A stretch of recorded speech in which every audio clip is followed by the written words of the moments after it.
Welcome to Heavy Bangs, everybody. This is episode number uno mas. There's probably no more after this. That was by Christopher John Malsom of Bandit Train. What a jingle. What a jingle. Thank you for showing up today and showing up for yourselves. And this is actually going to be probably the last episode I ever record because I can already feel it's off to a bit of a rocky start. It's good to be here, though. I'm here. I am your host of this, Lance Paullin. That's me. I'm here with Mischa my lover, McCortney. Mischa McCortney. She's here as well. It's unfortunately just the two of us, so it's probably how it will be most of this. I am currently rash free, which is a good thing to be rash free. Yes. So we're off to a great start. We just we have a new pet. We have a new squirrel animal. Peanut is its name. It is her name. We're calling it a her. We think it's a her. She is female because she doesn't have a penis. And that is basically kind of one of the go-to indicators for a squirrel to not be a man, is if it doesn't have a penis. So this one actually... To be male and female. It's not man or woman. Male, female. Well, it's a man squirrel if it has a penis. It's a male squirrel. Okay. Not a man squirrel because it's a squirrel. Man, male is the same. You can't have one without a penis and have it be the same. Okay. So anyway, yeah, we have this this peanut squirrel, and it seems to be gentle, and it's actually pretty sweet squirrel. It will it just wants peanuts, and it actually will come right up to the back door. So that's pretty special. Having a squirrel just kind of let you know when it's there, and it will even scrape at the door like probably like a Mormon wanting to talk about God. Oh, here we go. Again, but that's just what came to my mind. A lot of times those are the people who come to the doors. Sometimes they'll have people who are I haven't had a Mormon come to the door. We haven't had a Mormon come to the door in, I don't know, years. Has it been that long? When was the last time you had a Mormon come to the door? I thought it was just yesterday or something. Maybe it was the Amazon guy. Yeah. Well, regardless, it's just nice to be greeted, whether it be from Amazon guy or from Squirrel. It's just nice to have that that communication with the outside world. I think that stuff is super important. We've been kind of locked up for a while, and I think that open conversation is just nice. It's inviting. It's refreshing more than anything, I think. So the open conversation with the squirrel. Yeah. Well, yes. Yeah.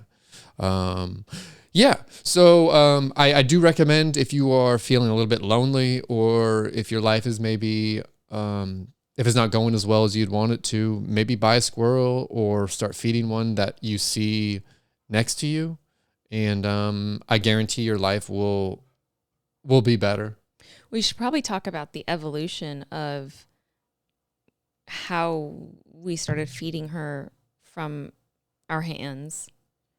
She didn't start there. We had to build trust. Yeah. With any relationship, we did have to sit that down and open that book and kind of read the rules of trust. Yeah. Yeah. Do you want to talk? Is that all you have to say about it? Oh, I mean, this is your podcast, so I don't want to. This is my podcast, but I do want to. You have it's open floor. Okay. Well, I actually don't want to say anything about building trust in general. I was more so talking specifically about the squirrel. Well, however you want to say it. Well, we put a few peanuts out on the ledge for her. We did, and just for those of you who she said peanuts. Yes.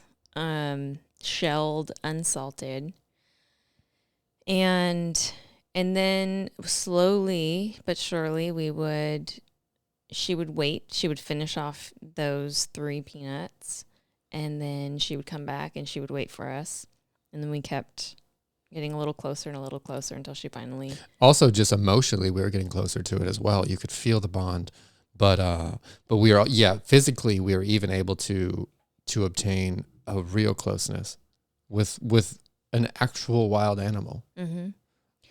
And then she's taken the peanuts out of our hands, come to the back door, as you've already mentioned, letting us know she wants more. Mm-hmm. But there is now an issue with there being more than one squirrel. It turns out there's 2 squirrels.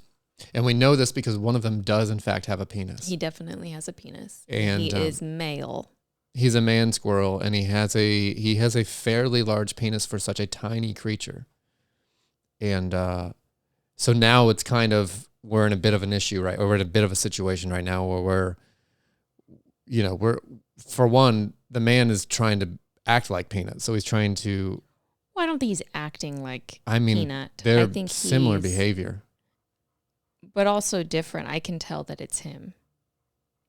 He's a little bit more wiry, a little bit, it's that testosterone going he's through not him. As trusting as Peanut. That makes sense. He grabs the Peanut and runs. And he also scared Peanut when she was eating out of my hand. And that's when I realized I think there is a big issue here, because I don't want multiple squirrels and a sort of infestation. No, it's the last thing we need. And honestly, I think the landlord, Gary, he actually saw me give Peanut a peanut yesterday. Oh. Yeah, which I thought was probably not good. It's probably not good that he saw me feeding the wildlife, that he probably doesn't want necessarily kind of infesting his property. You're just banging stuff all over the place. I'm sorry. Well, the thing is that these headphones are digging into the side of my head where my glasses are. So I can either I could do glasses, or I can do... What do you need your glasses for? What are you trying to look at right now? I see better with them on. You don't need to see anything right now. You're talking. As someone who doesn't wear glasses, you don't know the feeling of when you can see clearly, what that does to your entire well-being. But they are tight headphones, and I don't know if that's normal or not. You guys, we're going to move on to the the next part of this thing where it's the mental health part, and we're going to be talking about mental health and things that you can do to be better for yourself. I think that we should talk about it. People aren't talking about mental health as much as they should be. People kill themselves all the time. Okay, so I think that as somebody who's not a mental health professional, that you should probably veer away from talking about mental health. But I know that you're going to. So. First of all, mental health is super important. And you got to take care of yourself, your mind, your body, and your soul. And there are lots of different ways you can go about doing that kind of thing. For one, not killing yourself is definitely the best way to have good mental health, is by not doing that. So I just want to say that Lance sounds super insensitive right now to... Insensitive? Just throwing killing yourself out there. Just throwing it out there. Some people just say throwing that. It away. I'm not throwing it. Trust me, that's what I don't want people to do, is to throw it away. What I'm saying is the number one thing that you can do to have good mental health is to not end it by being alive and by That actually makes no sense. So I have to disagree with you on that one. Okay, and that's fine. I would move past. I highly suggest, if you want people to listen to this and not be offended, that you move past this portion and then maybe even cut it out. This is honestly a big part of the. This is a big part of the episode. Is the mental health part? Is okay. No. You can now. I already know you're going to go mental health, but let's not delve into suicide.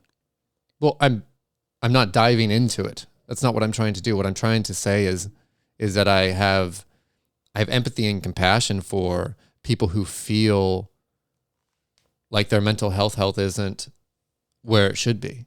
And what I'm saying is, thank you so much for listening. There are so many things that you could do to help yourself. And for instance, you can what are you doing for instance? Is there anything that you're doing for your mental health that's making you feel better? than you were maybe say, I don't know. Were you maybe like 6 years ago, were you maybe feeling a little bit down or something? Well, I don't know about 6 years ago. So you weren't feeling down 6 years ago? I would have to really think about the timeline. I mean, Is there a point in which maybe you weren't feeling to the top of your game? Of course. And so this is what this section is about. This section is about knowing that we're not always going to be feeling the top of our game. Some of us be feeling even lower than that. So for the people who may be feeling lower, what are things that you've done personally, maybe yourself, Mischa? What are, like someone's like, man, I just don't know how to get the help that I want. So I'm saying, let's talk about different things that we can do to help. Like for instance, something that I've recently started to do on a regular basis. And granted, I haven't done it the last 13 days, but I was meditating. And I was meditating for 10 or 15 minutes in the morning. And I did that for like 3 or 4 days in a row. And I started feeling much, much better. And then you stopped because... Well, then because I had gone out of town. And you can't meditate for 10 or 15 minutes when you're out of town? I was up in Idaho, and people don't meditate up there. And that wasn't... So no, I wasn't... I don't think that's true. Okay, well, I was up in Idaho, and I was basically on the river of the St. Joe, camping essentially. And I was getting all the meditation I felt like the earth could give me by just kind of surrounding myself in all that is. Well, you were also drinking. Well, I had to drink a lot of beer because I was at the boat races. I don't think drinking and meditation can exist at the same time. Well, no, I wasn't meditating. I wasn't drinking and then being like, I got to take some time now. But because I didn't have any time to meditate because I was so busy just drinking and doing Idaho stuff. So what I'm saying is I have fallen a bit off the wagon. I haven't been meditating like I had been wanting to, but I do know that it was helping when I was doing it. So I noticed a difference.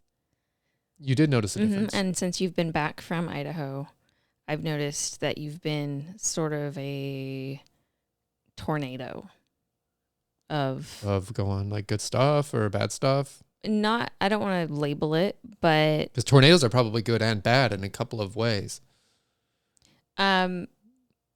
Just in the way that you've been a mess for one, like as far as actually, your stuff's everywhere. I do have a lot of stuff, yeah. But then even you've been like waking up and sort of being a bit ornery. I have been, yeah. Yeah. Yep. I have been a little aggravated, I think, in the mornings when I've been waking up. So I would go back to meditating for all of us. I feel like I might have to.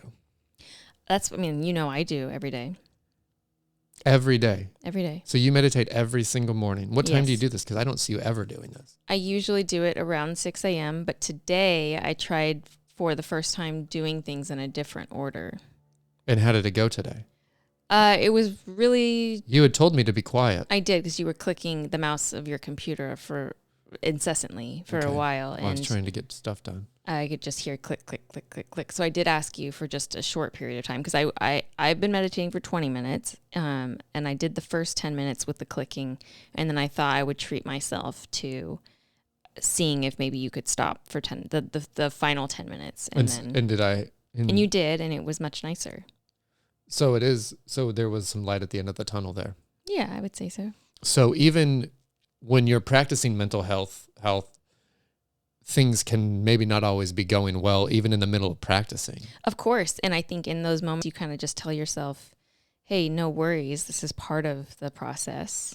Part of the process. You can't focus on your meditation being a good meditation. You just sort of have to take what comes and be with what that is. Oh, okay. Yes, but also if you have the opportunity to ask if your roommate or significant other can quiet sex down, partner, however you want to call them, then I think that you do that and you ask. Okay. Because we have to use our voice. Would you say that overall it's been helping you mentally? Do you feel good? I think I've been doing a lot of things lately that have been contributing to feeling better, but definitely mindfulness is a big part of that. And yes, meditating. So if someone isn't having a hard time sitting still, like maybe they went to the store earlier and they didn't have any lentils and they were supposed to have lentils. And a person gets home and they told their significant other, hey, so freaking store didn't have any lentils. I'm a little worked up about it. Honestly, the cashier was being a little bit of a bitch, and I don't even mean to say that on the podcast because that's not the kind of word, like the words I like to use, but she wasn't being kind. She had a bit of an attitude. Maybe she hadn't been meditating her own self. And I also tried to order a scratcher. She said they're out, but I could see them. And I just had to kind of arm wrestle her to get the scratcher. And then by the time I get out to the car, it's a bit stop and go. There's a guy with a cart right behind me trying to like put it like to the side of my car because he's next to me, but you end up leaving the grocery store super flustered. First of all, you barely got the scratcher. You don't have any lentils. And now you had like this guy being a bit of a jerk with his car, near your light and stuff. And you don't want to get in trouble, like bumped or nicked or whatever. And like you go home and you're kind of flustered and you're having a hard time focusing on meditating. What is something someone else, like what else could someone do because they're just sitting there and all they're thinking about is lentils? So, because you surely can't just meditate lentils. Like, I don't, does that, then do you turn into one? I don't know what happens if you meditate on something long enough. Well, I'm not a meditation professional, but two things. One, you can just keep bringing your attention back to your breath, even when your mind wanders. Or if you really can't sit still, the breath, just to let yourself know that, like, hey, we're still here in this together. Me and the breath. I think it's more to focus your mind on something other than your thoughts. Okay. Or whatever. Maybe it's not your breath. Maybe your breath gives you anxiety to focus on your breath. Some people, I could see that giving them anxiety because Sure. they're starting to think about immortality and all sorts of stuff. Sure, maybe. Like, what if this breath So stops? maybe you focus on something else. Maybe you focus on a beautiful, a beautiful object in your mind. Maybe it's a rainbow. Maybe it's an image that you dreamed about that was beautiful and holy. I mean, I don't know. Yeah, I mean, I've had lots of dreams like that. Okay. Well, maybe you focus on that. Okay. Maybe you focus on sensation in your body. Maybe you have your hands I feel in like a mudra. The thought could lead to sensation. It depends on what you're thinking about and all sorts of stuff. Well, there's always sensation in your body if you feel it. I mean, right now, you focus on your skin and you can feel your skin. Can you feel your skin? Yeah, I can. Let me see.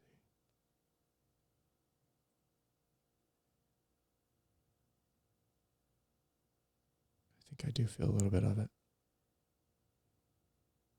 I mean, you feel it for sure when you touch it.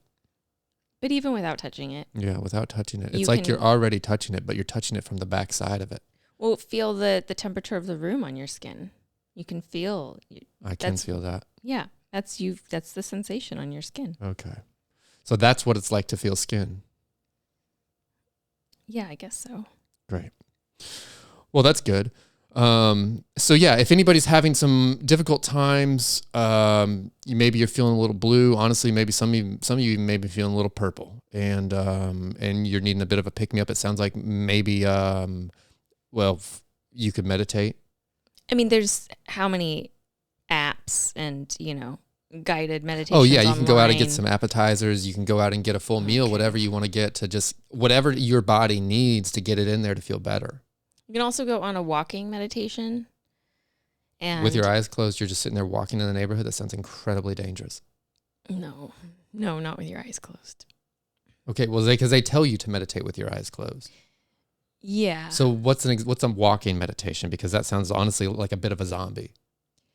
So it is definitely not with your eyes closed. Maybe you're walking down the street or through a park or on a hike, and you just take the time to really focus on every little thing. You like each foot as it hits the ground, each step. Gotcha. Maybe you look at the trees, you look at the birds, you look at the flowers, and you try to like really take it in and be truly mindful of what's going on around you. So you're almost trying to just take in everything that's happening, all into we'll even call it one step at a time.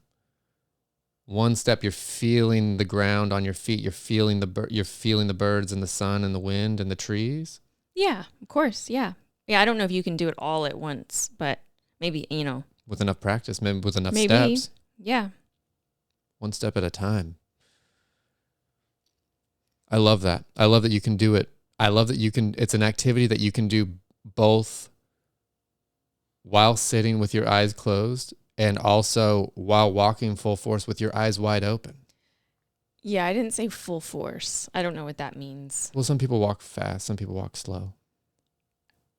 Right. I would imagine the walking meditation is going to be a little bit more on the leisure side. Okay, well, yeah, I mean, but if somebody's got some errands to run or whatever and they want to squeeze it in, they could just probably go and just do a little quick power walk through the block or whatever and kind of take everything in as much as they can for those couple of blocks. I'm sure that's good for the heart, but I don't know that that's necessarily like a power walk. I don't know that that's a meditation. Okay, great. Well, we're going to go on to our next segment of the show. Here we go. Mischa learns stuff.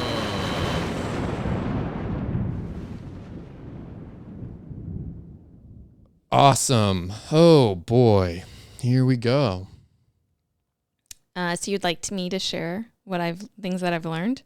This is the segment of the show where Mischa learns stuff, and that's where she'll... I actually already learned. You're honestly the one that's now learning. I'm learning stuff, so... You kind of changed the name almost. Well, the audio clip has already been made.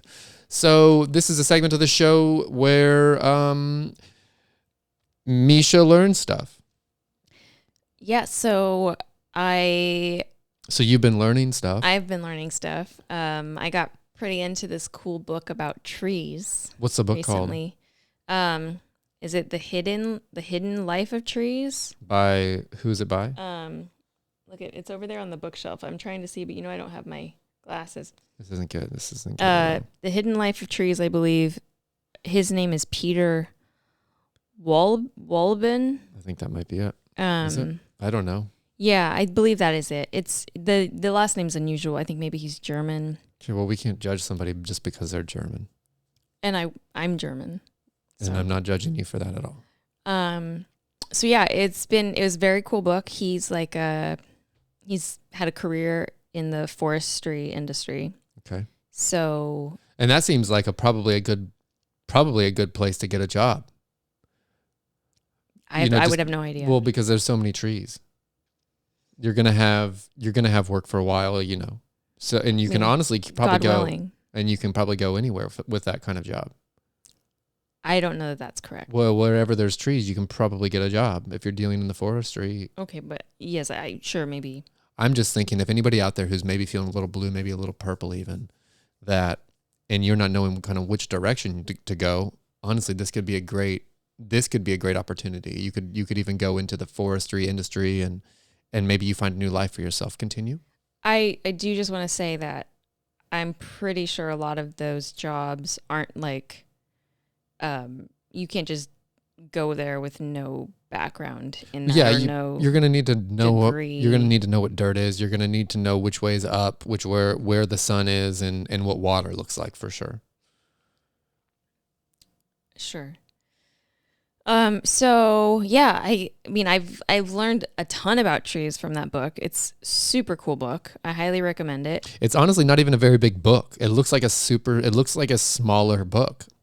I mean, it's a few hundred pages. Maybe like half the size of the first Harry Potter book, it seems. Yeah, it definitely has a lot smaller text. And it's a bit harder to read than the Harry Potter books. Because of the words or because of the small text? I mean, sure, the small text, but also just because the information feels like kind of dense. Like it's, a lot of it feels scientific, and I'm not necessarily a science person. Well, you're not an uneducated woman. I'm not completely, no. Okay, well, I just wanted to let the listeners know that she's not. She is she is of education. She is of education. Okay. Well, thank you. So a few of, like I said, so much in that book. So it feels like I'm not even going to do it justice to tell you even just 3 things. But so you're going to tell us 3 things? Yeah. What made you choose that number? 3 just feels like a number of things that you often choose. It's often in 3s or maybe in 5s and 10s. And 3 felt like, I mean, with all the mentions of God today, 3 feels like a very spiritual number to me. It does. I guess, yeah, God does seem like he would maybe have 3, like a tattoo of a 3 on him. Well, in a way, maybe. Depending on what God you're talking about. I mean, like the Christians talk about the Father, the Son, and the Holy Ghost, right? Like there's 3. What is that called? That's called the Catholic Church, no? Yeah, but it's the God. What the heck? It's not the The Trinity. Trinity. Thank you. Is it? Yeah. Is that what it's called? Yeah. The Trinity? Yeah. Man, that's crazy. That's where they got that for that movie. Blade Trinity was one of my I don't know what that favorite. is. Blade Trinity with Wesley Snipes was one of my favorite movies. Blade was the movie. I know, but it was the 3rd. Got it. Yeah. Okay. So Trinity does mean 3. Whether Well, tri means 3, you know. What does? Triangle. Tri means 3. Trinity. Do you think there are any trisexuals? It's possible. It has to be possible.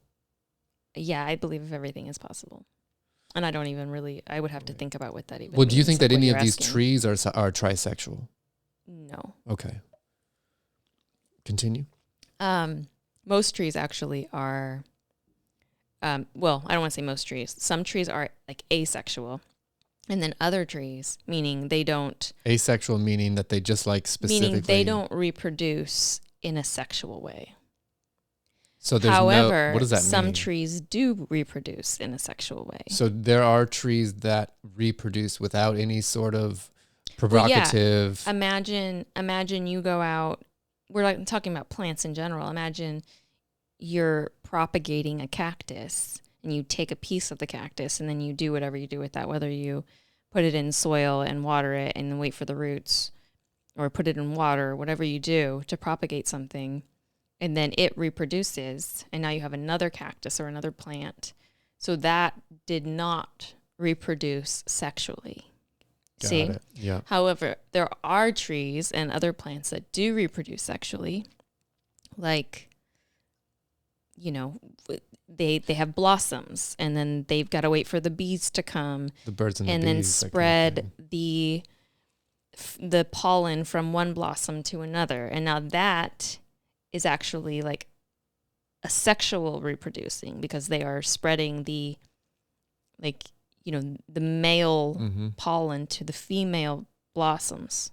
So that's almost in itself a bit of a trisexual relationship. Not in the at way all. of the tree kind of opening up its blossom for a bee to come buzzing to take its sweet pollen to then spread that a little bit on another tree. That's almost a Mother Nature menage a trois.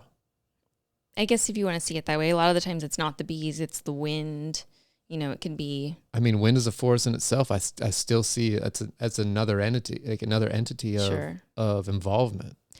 Yeah, I don't know. I mean, and honestly, the whole reproducing in the trees and all of that wasn't even one of the things I was going to say. I don't even know how we got here. Oh, no kidding. I think it's because you started talking about trees and sexuality. Well, that's so now it's a bit of a little bonus. So we actually got a little bit more information than we were going to. Yeah, I mean, we'll see if we have time.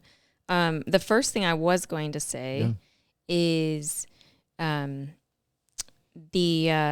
sorry, the dog is barking so loud right now. I can't even you hear can't. anything. Oh, that's good. See, I don't have my headphones in because they started hurting my head. Yeah.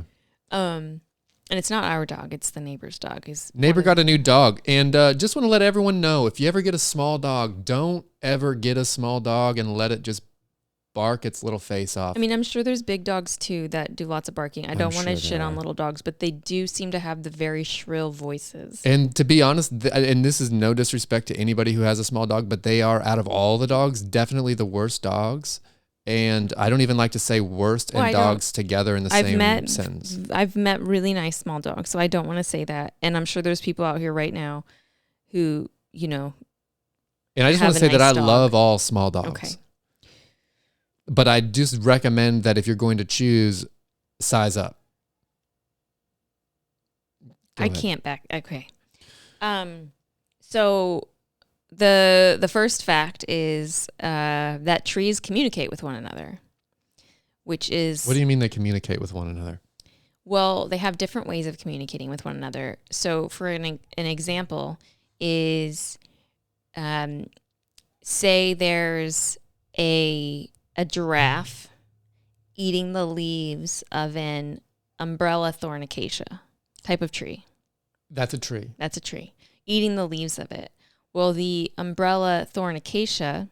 Are these one of those taller trees, or is this a low to the ground kind of tree? Well, imagine, the giraffe's eating it. It's got that long neck. Well, that's what I mean. Is it bending down or is it bending up? It's the giraffe is lifting its long neck into the leaves. So it's up. It's a high tree.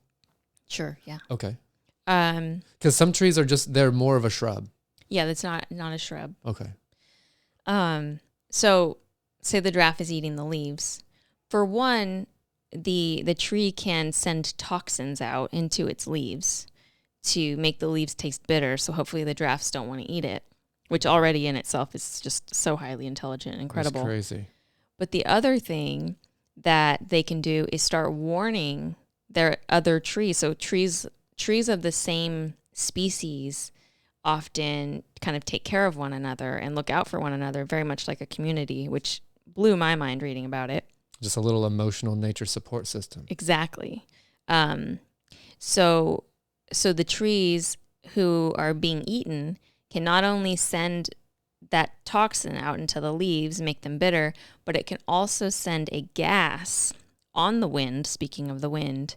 A bit of what do you mean by gas? An ethylene gas. I don't know exactly what ethylene gas is, but ethylene gas is what it will send out. And that message floats on the wind to the other trees. The other trees who are downwind, right? Because it would be difficult to send the message upwind. Right, on the wind, of course. So it sends that message to the other trees, who then start pumping those same toxins into their leaves, preparing themselves for the giraffes to come over to them and eat their leaves. So now all of those leaves, or all of those trees who got the message, are now preventing themselves from being eaten by the giraffes, and now the giraffes have to either go further away or go upwind.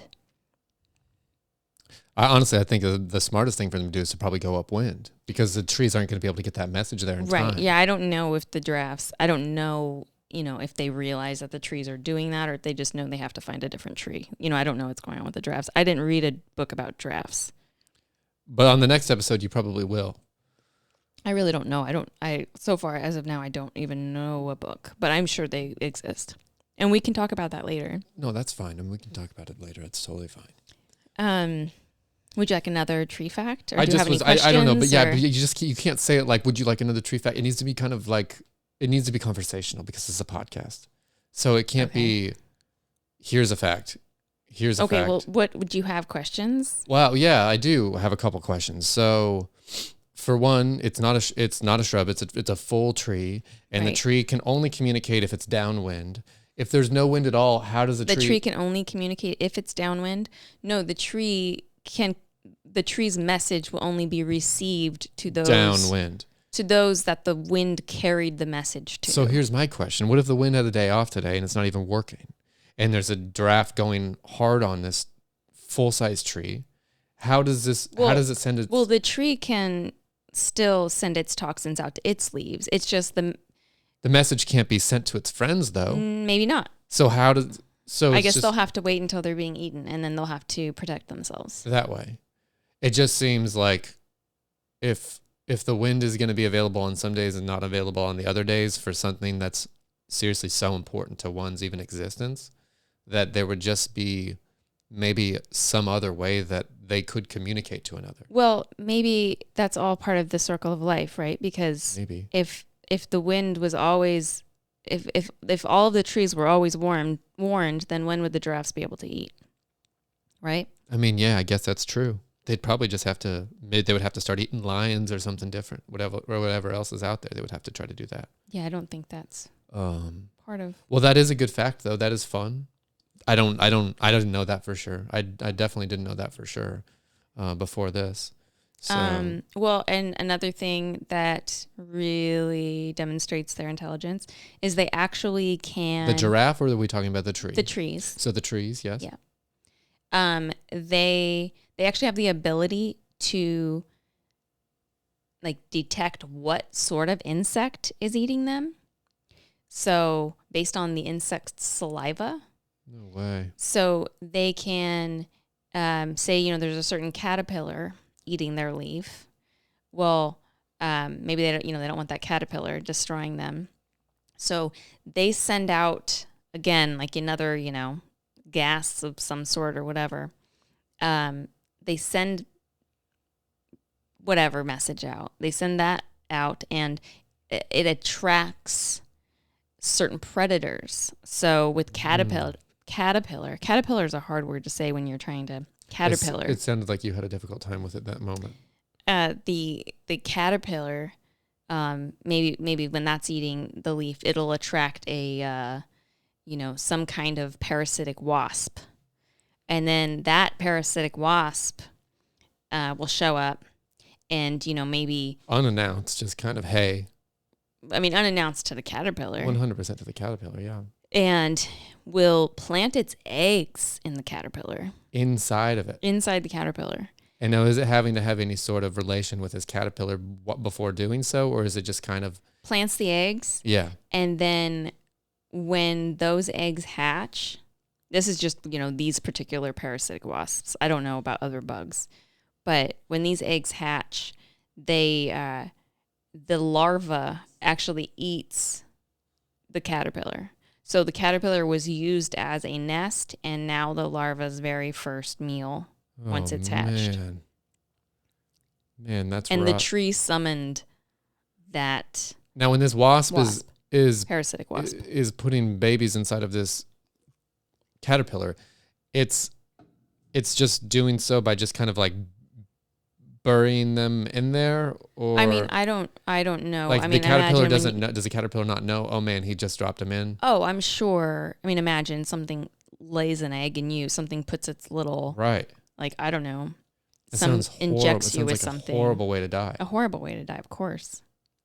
And this is why mental health is so important. Because how so? Well, because if you're a caterpillar and you just had a parasitic wasp lay its egg inside of you, that is going to be a bit of a gloomy day. So you need to just look at it from the perspective of, well, right now, at least yes, this is my body. I was used to having this body. It's probably going to go away very soon. But I do know that God has blessed me with this body to provide a bit of a nest for these now invasive parasitic wasps. And soon this body in which I use for my own good will be passed on to, for the betterment of these young children. I honestly don't think that, I don't know that we know, but I just don't think that caterpillars are thinking about things in that way, or thinking about their mental health, or any of that. Well, that's why it's so important to think about mental health, because this is what I mean. Not enough people are thinking about it, and it doesn't matter. It's across the board, species. It doesn't matter whether you're a caterpillar, whether you're a man or a woman, or. Did you want me to give you my final tree fact? Is that how you're just going to say it? So. I don't know how to say. You want me to work my tree fact in organically? Just somehow? Kind of, if you finesse it in. Did you have anything else about trees? That was super fun. That was a super fun fact about the caterpillars. Is there anything else? Yeah, there absolutely is. Oh, what is it? Trees have a relationship with networks of mycelium. And mycelium, for those of you that don't know, mycelium are mushrooms. Well, I don't know that. I think I mean, you might know this better than me, but mycelium aren't the mushrooms part. It's not the actual mushroom, but it's mycelium is the network it's underneath. the network. Right? Yeah, why don't you go ahead and... But the cool thing is that trees end up having this, like I said, like partnership with the mycelium. So the mycelium will... And that lives on the ground, or that's actually like it's underneath the ground? In the ground. It's in the ground. Right. Yeah. And it extends for probably infinity. hundreds of acres. I mean, not infinity at all. Do you know that though for sure? Because they're on Mars. Right, but I don't think they're like in the ocean. I don't know. It's hard to say, but you're right. It's too much to put on them. Well, I do know that the biggest mycelium network, I believe, is in somewhere in Oregon, and it's like 200 square acres. I don't know. Wow. It's sorry, not 200, 2,000. Oh, wow. It's like 2,000 acres. The whole thing, that's how big it is. And that one is actually, this again is not one of my tree facts, so really getting off topic. But that one is, that one's not tree friendly. It actually, I guess it like, you know, it doesn't do this partnership that I'm about to explain. So, okay. I think it can harm trees. I think it just maybe sucks the life out of them or something. Well, God, don't we all know someone like that? So go on, explain the... So when trees have the partnership with mycelium grows onto the tree's very fine root hairs. And then the mycelium extends that tree's network. So now, you know, the mycelium's connected to all different tree roots. Right. And so now the trees can also communicate with one another via their root systems. And they can also extend down so much further and have more access to water. But the mycelium, you have a question? So what do you mean by they're connecting to the root hairs and they can... Well, they grow onto the root hairs. Right. So all the little, you know. Right. So then the tree can...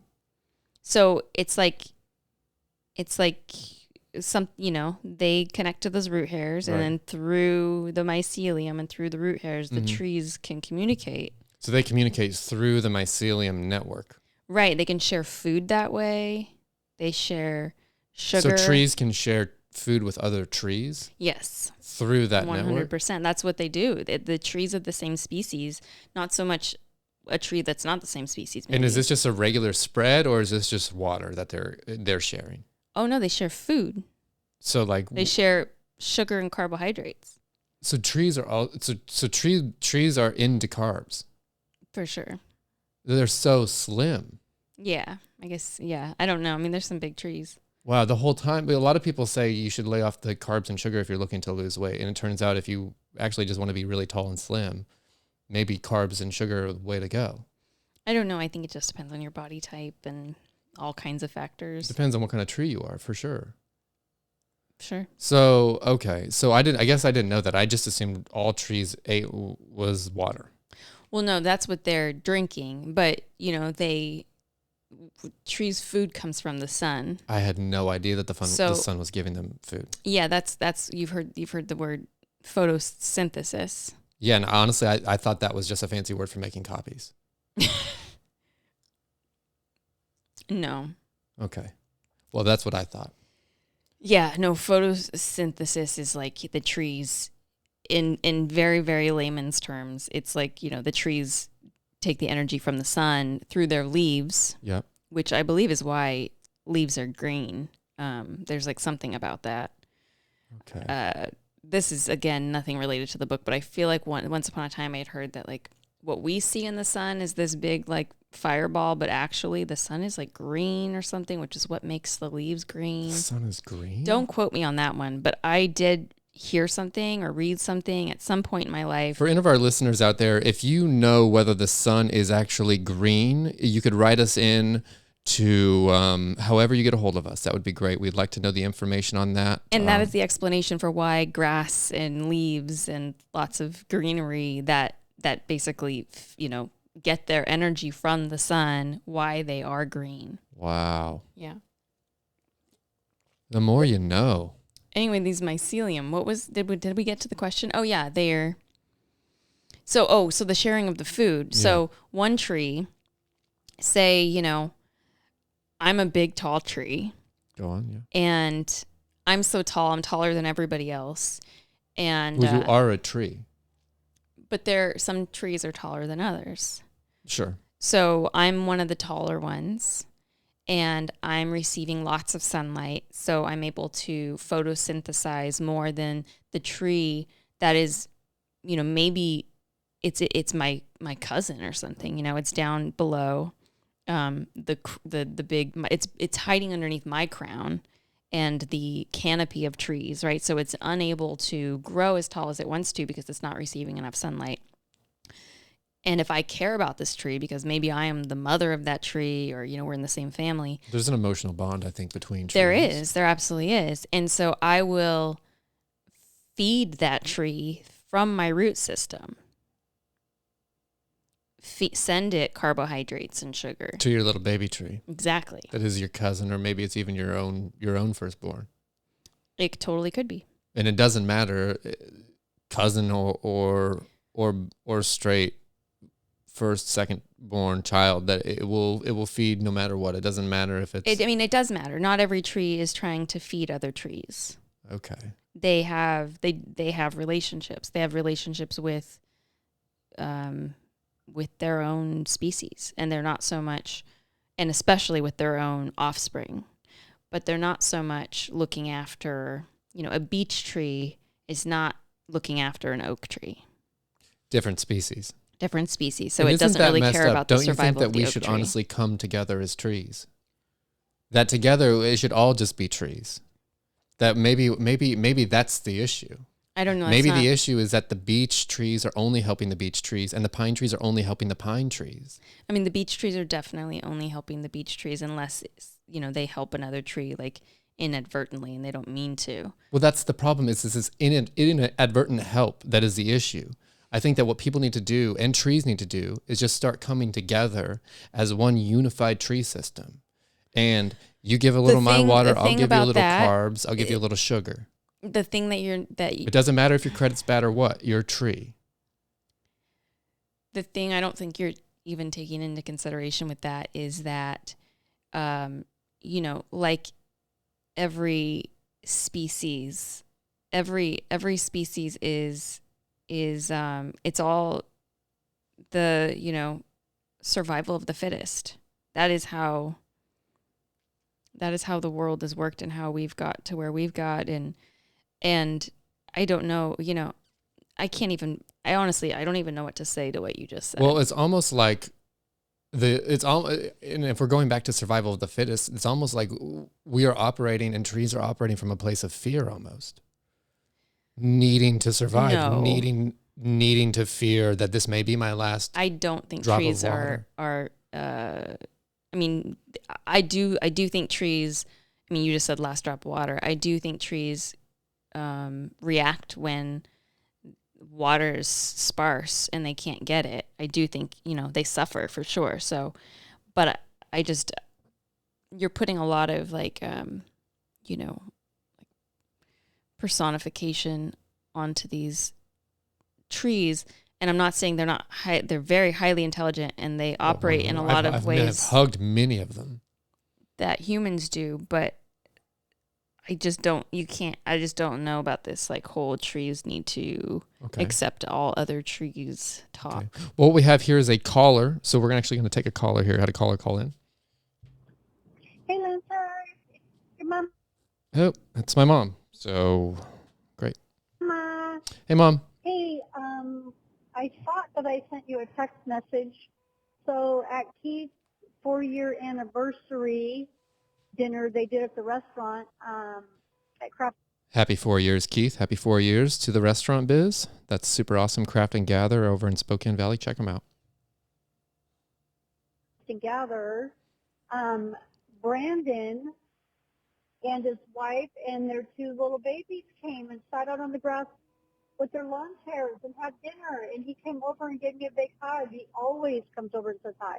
You remember Brendan that was affiliated with that One Tree Cider? So you'd be super excited to know he's going to school full time to get his teaching degree. I think he's 2 or 3 years in. And just to let everyone know, college is not an easy fleet. And is it fleet or feet? Feet. Fleet it makes me think of like a fleet of ships. Okay. On the ocean. Well, I mean, it depends if it's on water or not. I don't know the school, but my point is it is not an easy thing to accomplish. So, congrats on finishing. He's doing super good. He looks fabulous. He said to tell you hi. I told him you were getting married this summer. He was super excited. Anyways. And I am actually getting married. I'm getting married to you. I'm getting married to you in July. The wedding is scheduled for a month from today. Okay, continue. I've always adored him. He's always been such a great guy. And he is freaking working out. He is more buffed now than I've ever seen him. Because I used to see him at mental the lake, health. With his kids and stuff. And I would see him at Liberty Lake, at the fireworks, and at the park. And anyways, I see him frequently. But yeah, he's been working out, looks like super hard. And I got to meet his wife, and their 2 little kids are freaking adorable. 2 little girls. Anyways, just wanted to give you the scoop because I don't know if I did. So counting the days till you get home. Cannot wait. Love you, Tig. Bye-bye. Okay. Love you too, Mom. Great. Who's Brandon? Brandon. Shouts out to Brandon. Brandon's a guy I know. I know him. Your mom said you would be pretty excited to know that he was going back to school. Are you excited? I'm excited to know he's going back to school. I'm excited to know that anyone's going back to school. Getting that education is there's nothing better for you. And Brandon, congrats on the wife and the marriage. I have a couple Brandons running through my head right now that you could be, and I know that if you're one of the 2, that we definitely had experiences together. Experiences sounded a little homosexual. I didn't mean it to sound like that, and not that there's anything wrong with that. I just that isn't the relationship I had with Brandon or this other Brandon that I may be thinking of.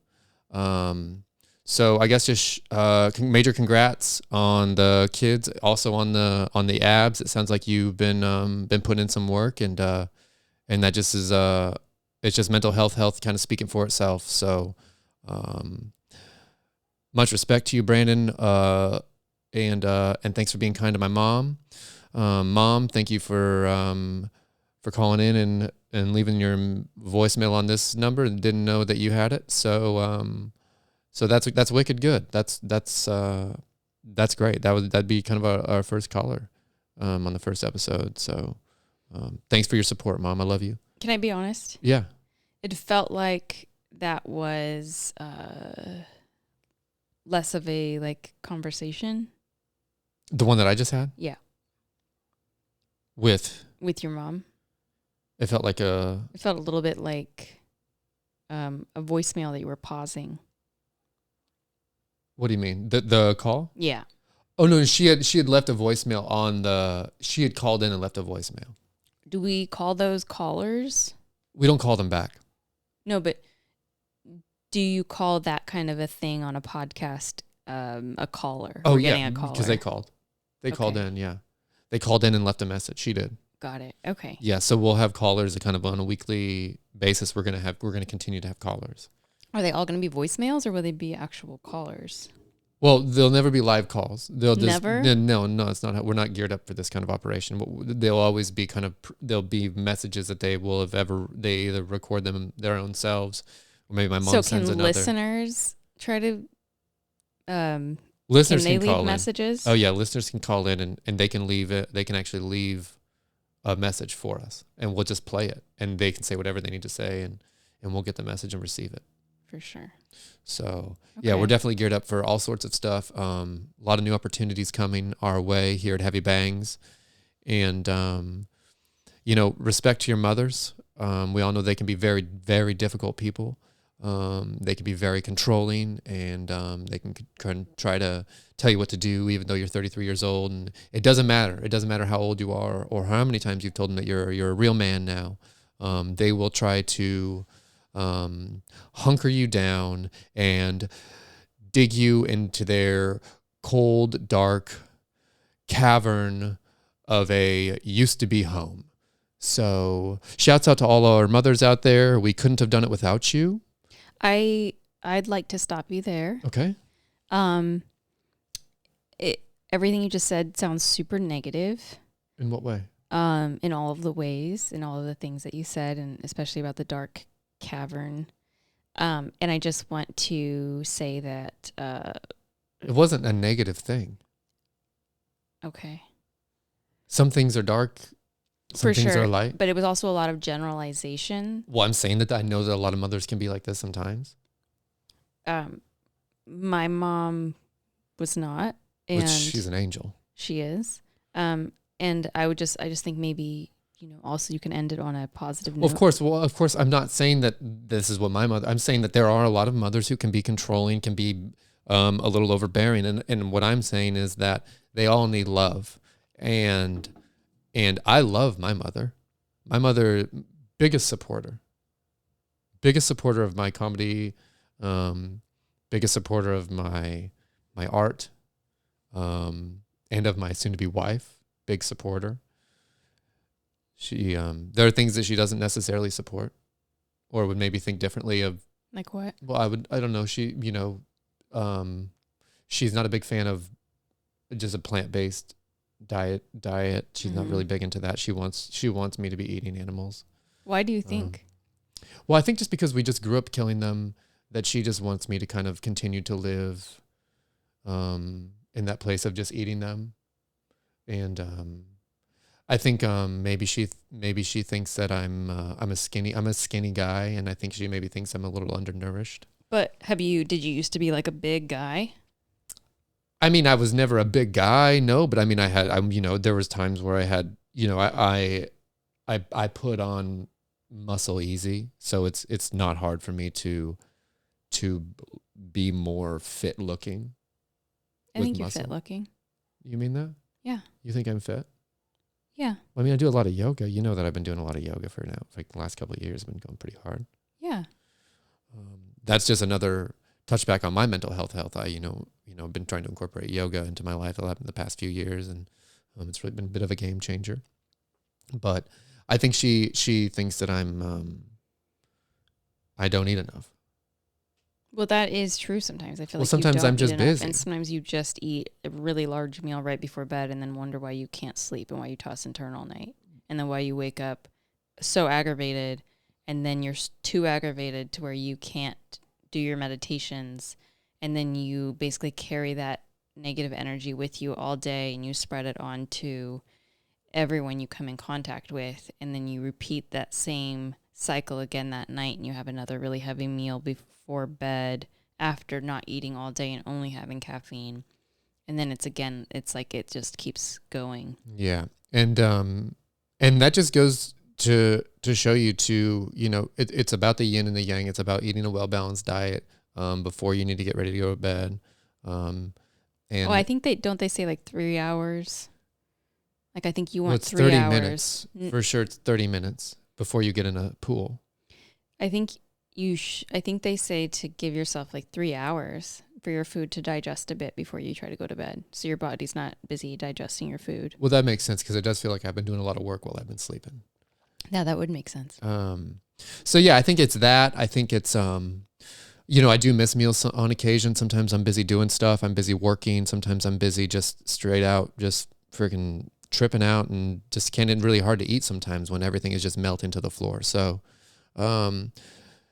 yeah, I think there's just a few reasons maybe why, but I think more than anything is just it's not the way I used to be. So I think that is why it's the biggest reason she has a hard time with it. Okay. Great. You guys, we're going to go on to our next segment. Motivational speech of the day. This is the motivational speech of the day, you guys. There's one word that comes to my mind. Mischa, what is it? There's one word that comes to your mind? Yep. Love. Love, you guys. There's if there's anything we're going to talk about today, it's going to be love.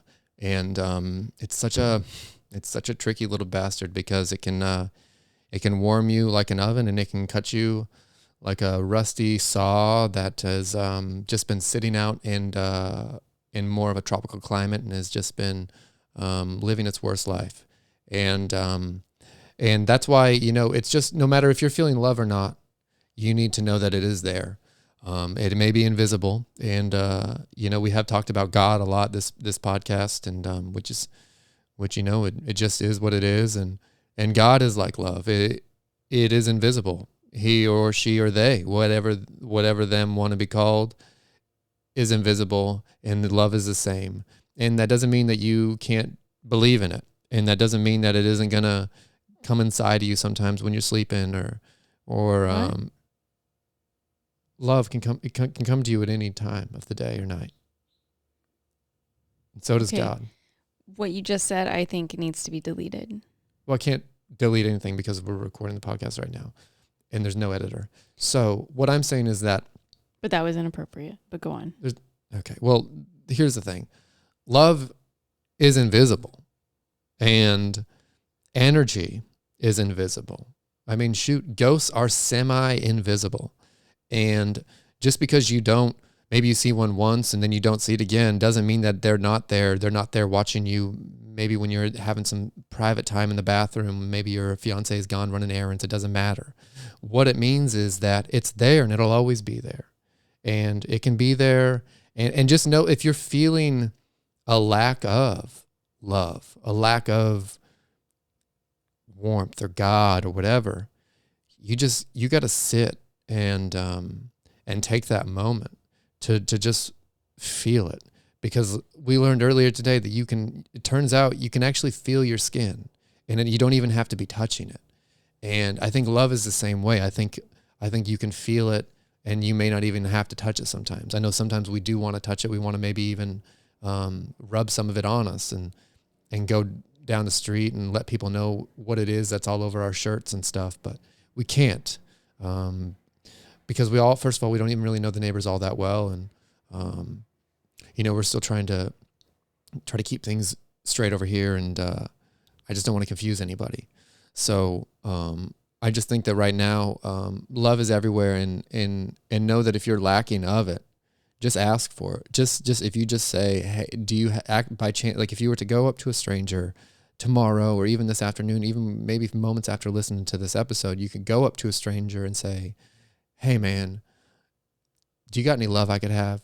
And It's terrible advice. Why is that terrible advice?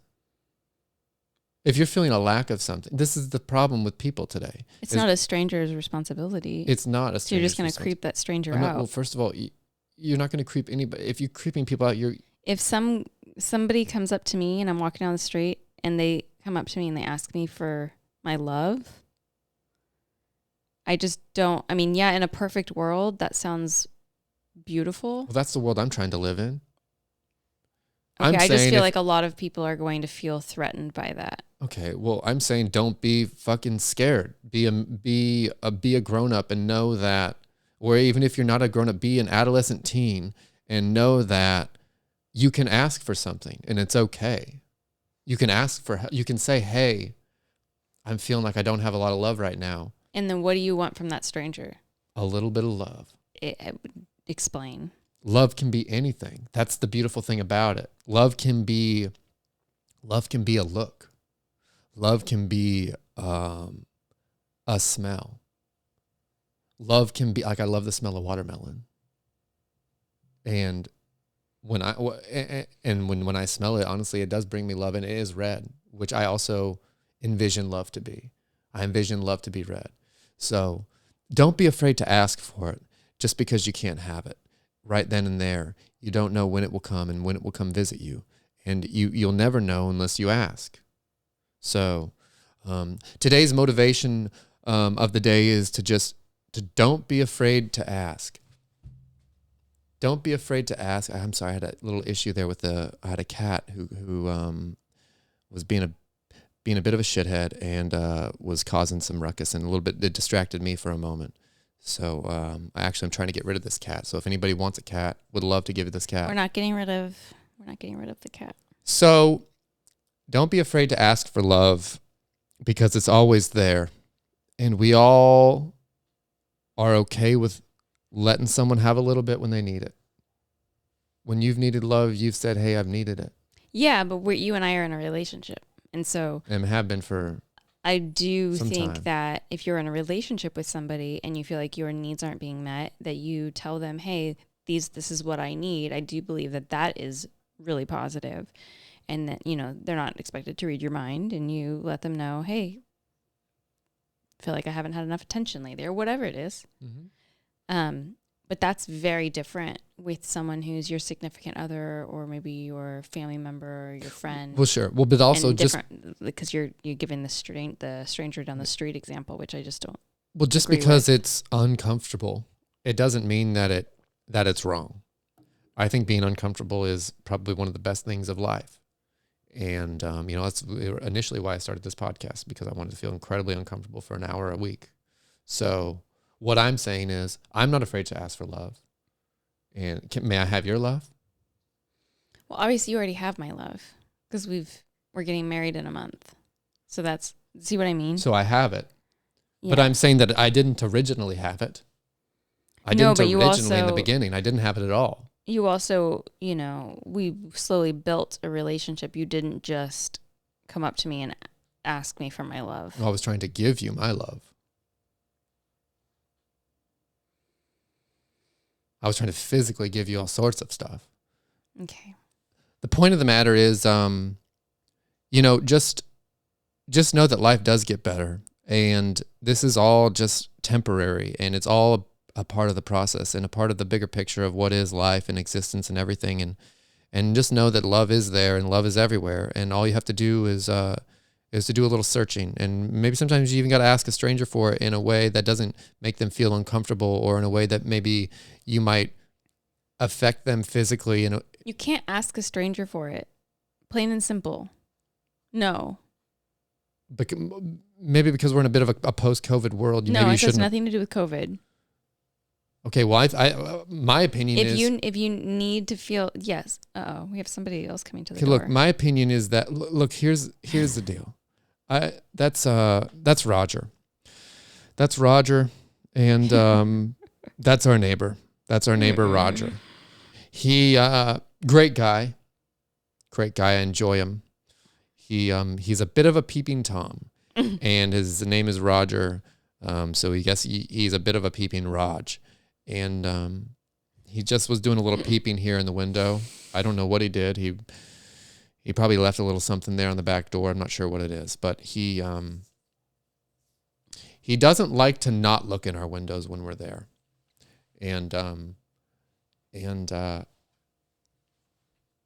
just shouts out to Roger.